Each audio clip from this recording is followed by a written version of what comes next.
donuts with this Sprocket.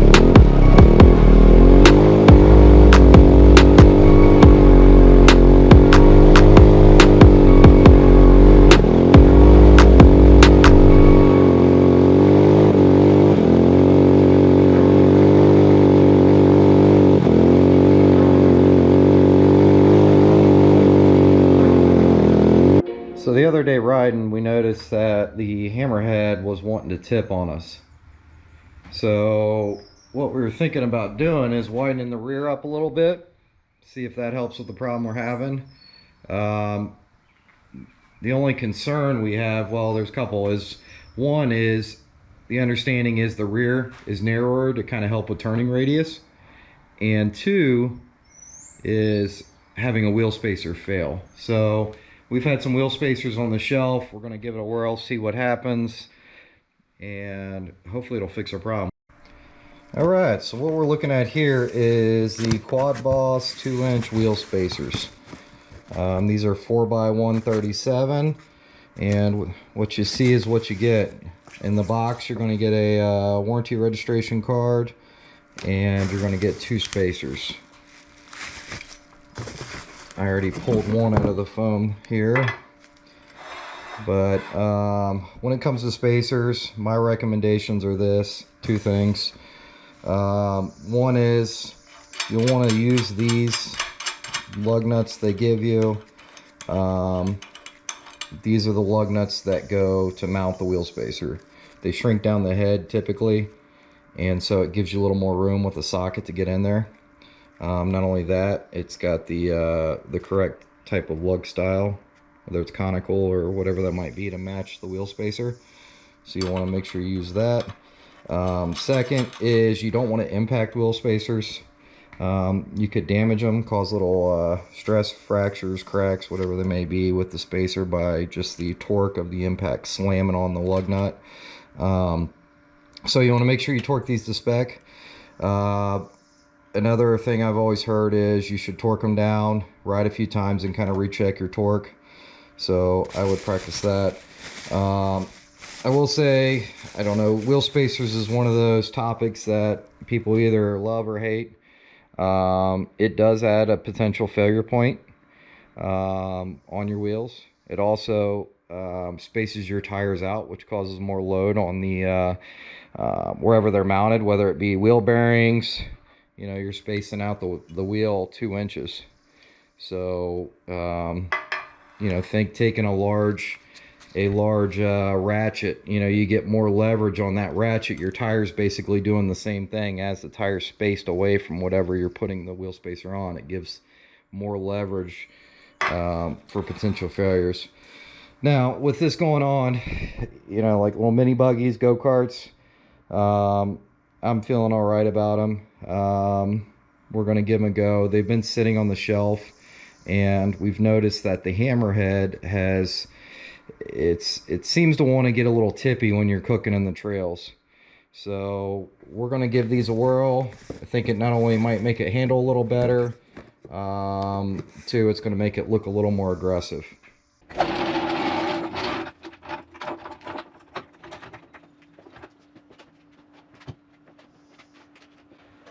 Okay, so our factory lug nuts are a 15 millimeter.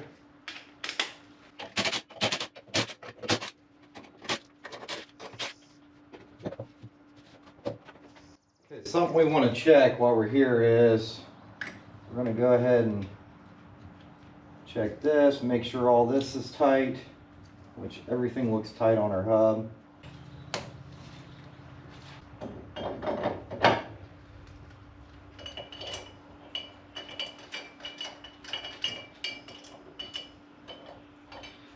But I just don't feel comfortable with how many threads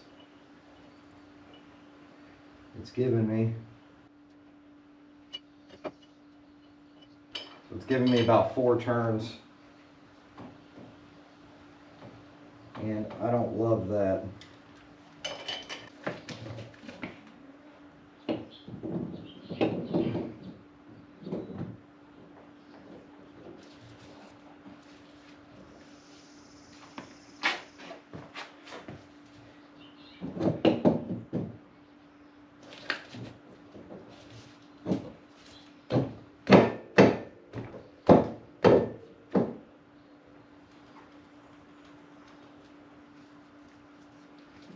Alright, so check this out.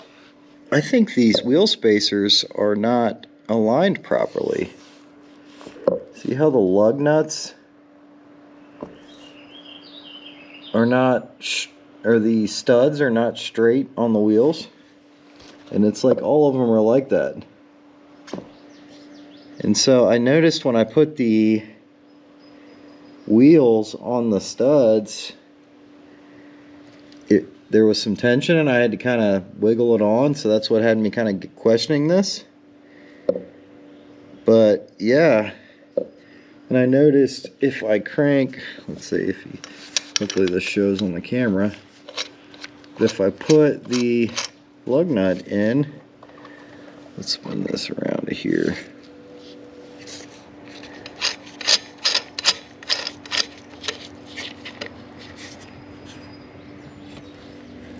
See how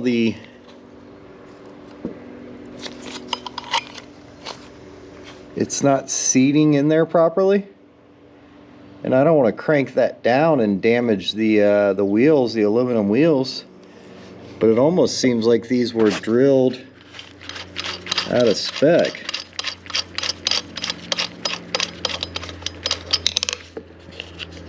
And so I was kind of looking at this going back and forth, but what really shows it, if you look at the studs, you can see the gap from the bottom.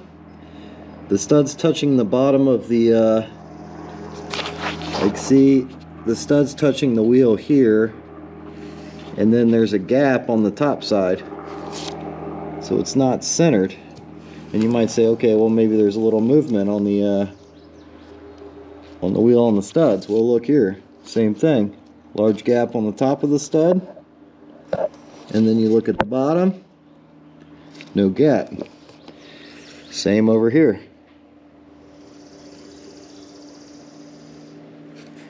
So I'm not going to put these on. This just opens up a whole nother can of concerns. I don't want to damage my wheels because I could probably crank these down and the aluminum would probably center, but yeah, I'm not going to do that. Alright, so I didn't want to give up on the wheel spacers, so I ordered another set of them, thinking that maybe these were defective. And check this out. So this is the easiest way. I know they don't mount this way, but this is the easiest way I could see to show this. Is, see, they don't fit. The actual studs rub the holes in the wheel. So I was thinking, okay, maybe these wheel spacers were drilled incorrectly. So I found a set that were forged, which I kind of liked better. They were made for side-by-sides. Same lug pattern, same thread pitch, everything. And watch here. Same thing. They will not fit between the lug holes on the wheels. So a couple things going on here, which is why I think I'm just going to scrap this idea. Is one is the length of the studs are not long enough, so I'd have to swap the studs, which these fit on here perfectly fine. But it just doesn't give you enough thread that I feel comfortable. I think there's like 3 turns before you get tight, just because of the depth, if you can see that, of the hole in the spacer, which is probably good. They do that for strength. But with how short these studs are, I was going to get longer studs and basically put on to run these spacers. But now that we add this to the mix where they do not fit inside the wheel, looks like I'm just going to have to scrap this idea, which is a bummer. Okay, while we got this jacked up, we're going to go ahead and check the rear wheels. You want to make sure there's no play in this hub where it bolts to the axle. Some people, if there is any play, they'll put a lock washer in here, which will keep pressure against your hub. But what happens is if this develops play and you don't address it, then it'll start to strip out either your hub or your axle. So if you get a used cart, I would check that first thing, because axles get expensive. So this one feels tight. You can see no play. So this one's good. Okay, we're just going to double check our torque spec on our wheels. Hammerhead calls for 70 foot-pounds plus or minus 10. So I've got the torque wrench set at 70.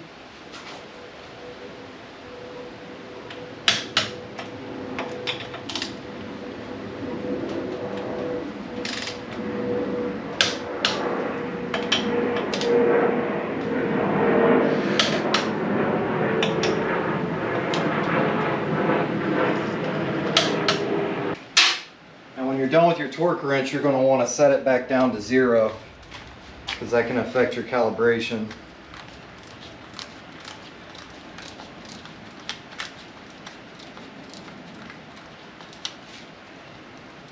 Alright, so I was chasing a rattle here, if you can hear that. It's actually quieted down a little bit because I sprayed the steering shaft with some silicone lubricant. And the sound's still present though, so what I'll do is I'll go around and feel for the vibration. Originally I thought it was coming from the steering shaft, but I started to feel the dash, and watch if I put pressure right here. It always goes away. So, and if you look here, it's like the dashboard is loose. So I'm going to tighten that up and hopefully that'll take that out.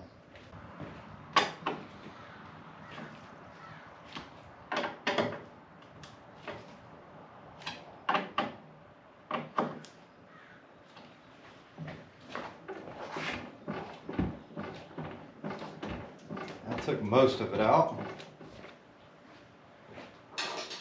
Let's tighten these top. There's 4 screws here.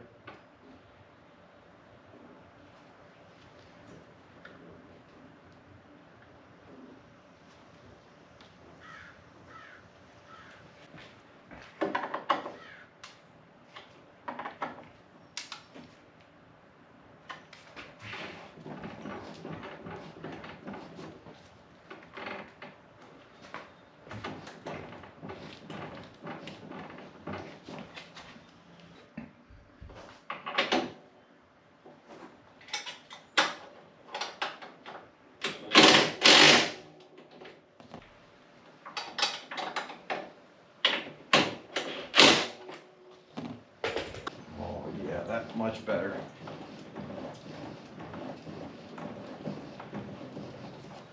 Still have travel, no more play. I'm just going to spray that down with some silicone again, just to make sure everything's lubed up.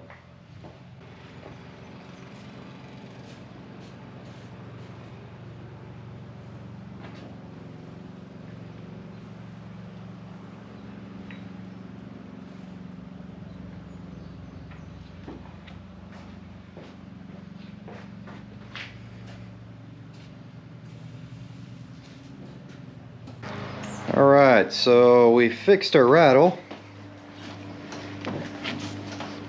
As you can see here, no more noise. What we did was we tightened this bolt up so there was no more play in here. We didn't crank it down so we could still tilt up and down. And then we removed and tightened the 4 screws on the dashboard, and that seemed to fix the problem. So now what we're going to do is, I've got a little play in the chain where it needs some adjustment. Now you're supposed to have a 1/4 inch to a 1/2 inch of deflection is what the manual says. So I could easily, you just adjust the chain tension here. I could easily crank this down, but I've got a gear that I wanted to change this. So I think while we're in here, we're going to go ahead and change this sprocket. I've got a 13 tooth to replace this. I think this is a 14th tooth. So that should give us a little more low end. But basically what happens is this is your tensioner, and you've got your 2 engine mounts up there, and the engine pivots on those mounts. And as this, if this goes up, it puts more tension on your chain. So what we're going to do is we're going to pull this cover off, and once we get in there, we'll take a look and see what we got. I think there's just, I don't know. I've not done one of these sprockets yet, so I guess once we get the cover off, we'll see what we're getting into. Alright, so we've got two 8mm it looks like, and we've got a 10mm to pull this cover off.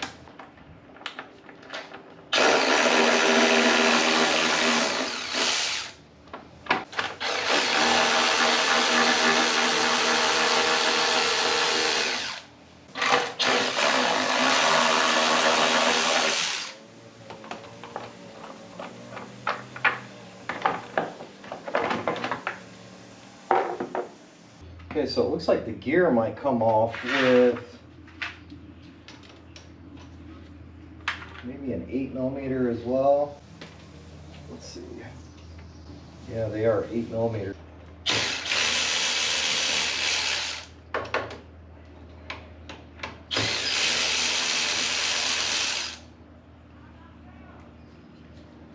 So I was thinking this chain was loose enough that I could just slide it off, but it doesn't look like it, so what we're going to do is we're going to go ahead and loosen the chain tensioner up, which is a 17.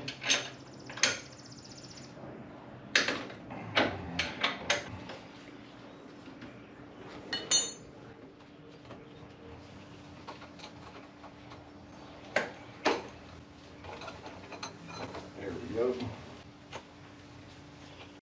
So we got the factory sprocket off, which is a 16 tooth. We're going to a 13 tooth. The smallest I've seen in this is a 12. They may make them smaller, but I thought 13 might be a good compromise. I don't want to lose too much on my top end, but I prefer low end. So I'm going to give this a shot, see what happens. We'll probably do a top speed run, see what we get. If we're happy with that, I'm probably going to get into clutching after this and then kind of go from there. I'm guessing when we get into doing the big bore kit in the head, the cam I've got's a Tata T300, so it's more of a high RPM cam, which is it's not a normal cam people use in these buggies, but I was talking to somebody and they basically claimed that that's the best cam. Now I'm going off of word of mouth with that, and my conversation with them was, well, isn't that a higher RPM cam? And you know, their response was that you're going to gain power throughout the power band, and this cam is going to give you the most power. So what I'm thinking is I'll go to a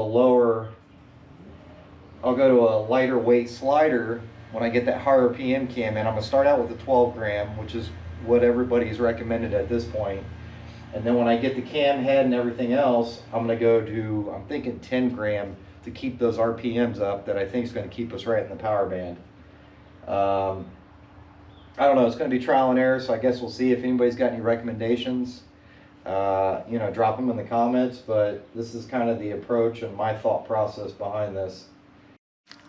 Alright, we're going to put the sprocket in the opposite as we took off. So what we want is we want this lip facing in.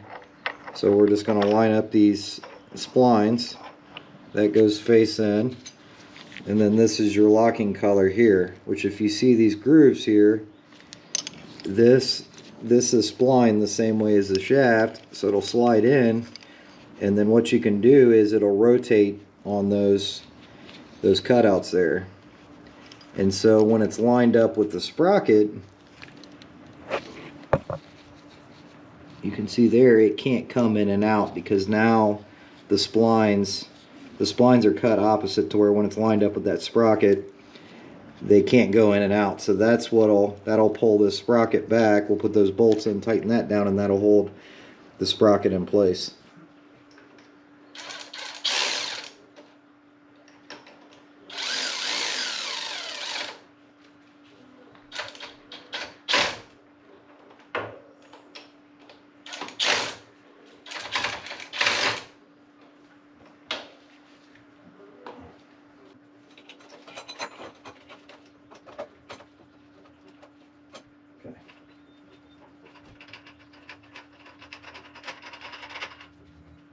We might have to take some links out of this chain. I'm going to crank this thing down real quick, see what happens, but I'm thinking we're gonna have to take some links out. Oh yeah, for sure.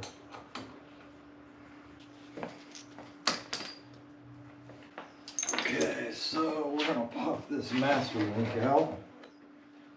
Let's see if I can just do it with a pair of pliers.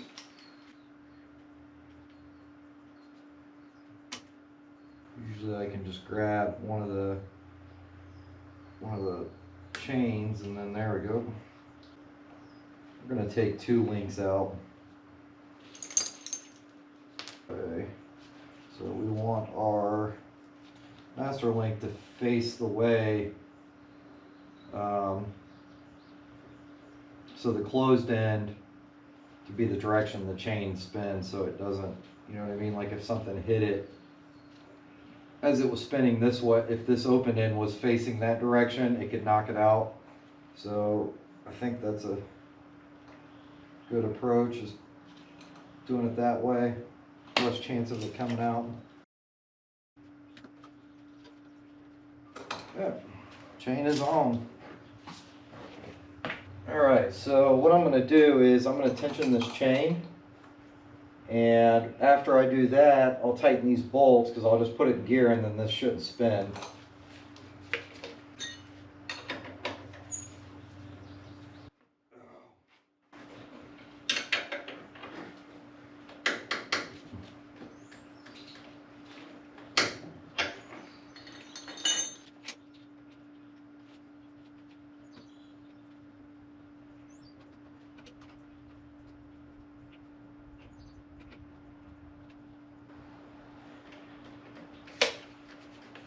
Okay, I think we're good there. We're just over 1/4 of an inch.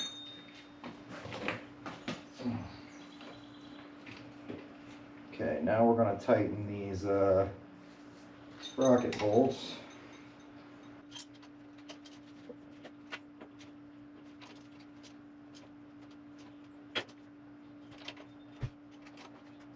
Alright, we should be good now. So we'll take a little chain lube.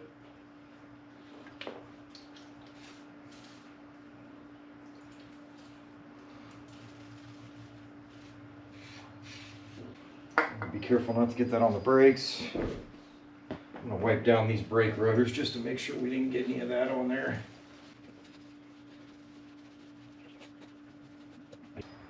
Now we'll just pop our cover back on.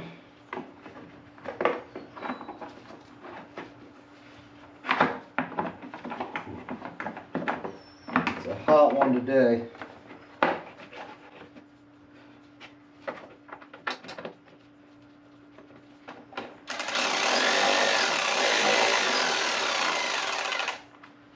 Probably want to be careful cranking those down. That's plastic.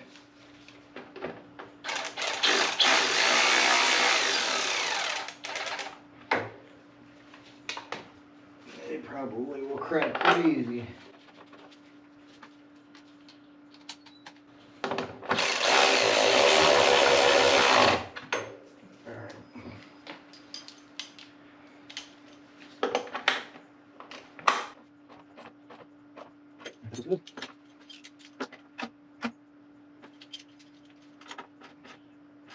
All right, boys, I think we're geared.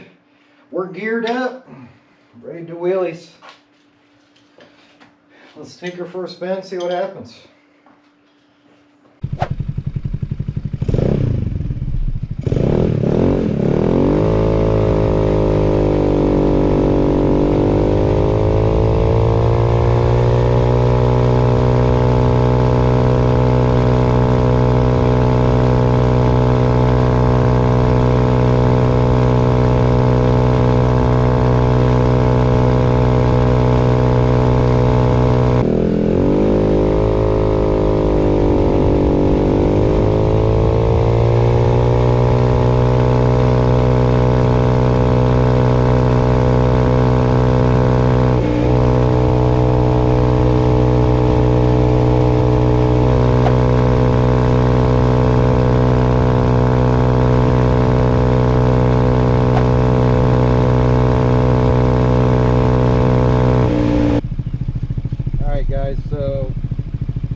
hitting about 29.3, somewhere around there, mile an hour is their top speed since the Sprocket change. That's a little too slow for me. I mean, I like the, it's definitely got more low end up. It's a rocket in the trails now, but you hit the straights and it's just screaming and just it doesn't have much. So I was trying to figure out my RPM, and I was having some issues with it because once it was reading 20,000 RPMs, which we all know that's not right. So I've set this to 180, which it says if it's reading too high to set it to 180, and that's what I set it to, which has got my tach now, or my idle, set at 800, which seems low to me because if I run it at 12 to 13, which is where idle, my understanding, is supposed to be, it just seems really high. But what's kind of weird is if I rev it right about 13 to 15 when the clutch is rapid, that's about 18. So I think that seems close. Now, is that entirely accurate? I don't know, but I think that'll give us a good idea. So what I'm trying to do is I'm trying to see what RPM we're hitting at max top speed, because I'm going to be doing the head and big bore kit and all that. So my thought was is if we're just not revving out anymore, I could get some more mile an hour when I do the upgraded valve train and everything. But I'm thinking this thing's hitting around 8 to 10,000 RPM. So if that's the case, this is just geared way too high to where I can't hit a top speed that I want to hit. So I'm going to give it another whirl now that we played around with the tach and see what it does. So I'll hold it like here so you guys can see it.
Might not be too bad, because if I get another, let's just say I can rev it out to 12, which I don't know if that's reasonable or not, but be optimistic.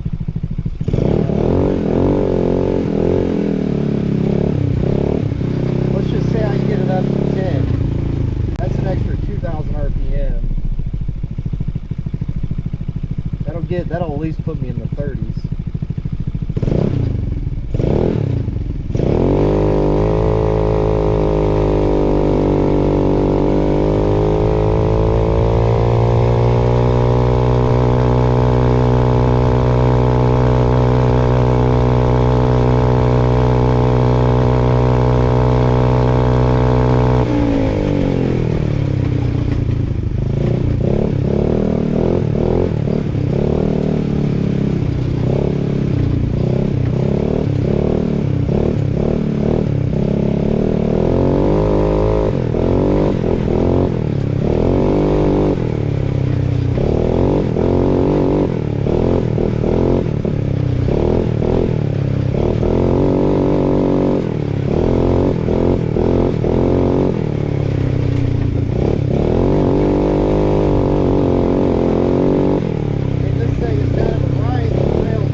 Nice.